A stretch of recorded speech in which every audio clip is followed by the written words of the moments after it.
Life Lessons from the Masked Man. Let me tell you a story. A story about a young man. We'll start when he was 5. We won't name him.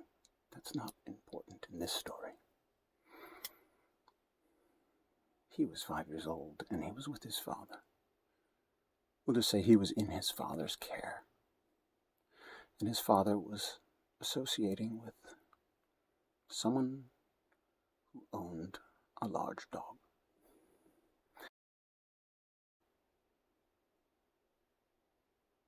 That young man was taken alone and taken into the presence of that large dog and left alone.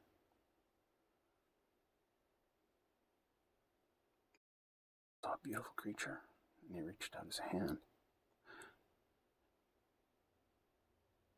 and the dog lunged at him and bit him on the face. The commotion drew attention from another room. He was quickly whisked into the bathroom, and his face was washed clean of blood, and whew, it hit the bone. It didn't get his eye, it didn't get his temple. He'll be okay. He just needs a few stitches, and a few stitches he received. 3 to be exact. Just the size of a dog's tooth. And the side of his head.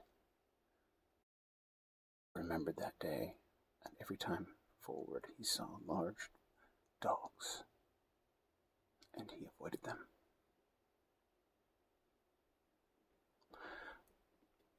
Later in his life, he moved away, and this time he was in the care of his mother, and he made a friend. He was 9 years old.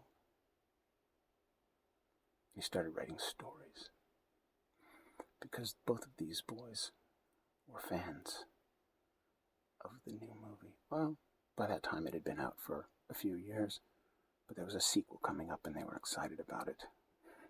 And they envisioned themselves as the characters in that story. And they even wrote their own. But they changed the names to their own and their friends.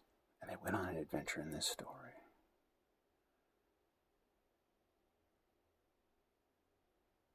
And much later,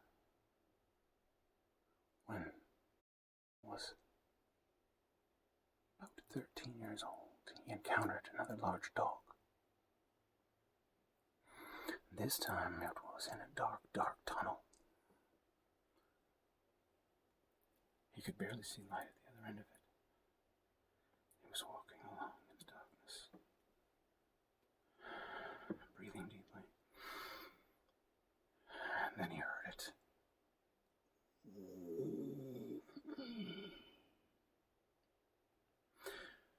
And it was the beast, the dog, in the darkness, but he could not see. There was blackness and one small circle of light in the distance. And he shouted out, "Hello, help!" And the owner of the dog came out and retrieved his beast and walked on. And he overcame that fear. And a few years after that, he was called upon to write a story for one of his classes. And he thought about those 2 events. And he had written stories before. And so he combined those events into one story. The fear of a dog, and overcoming that fear became a time-traveling adventurer who slayed the dark beast and became a resounding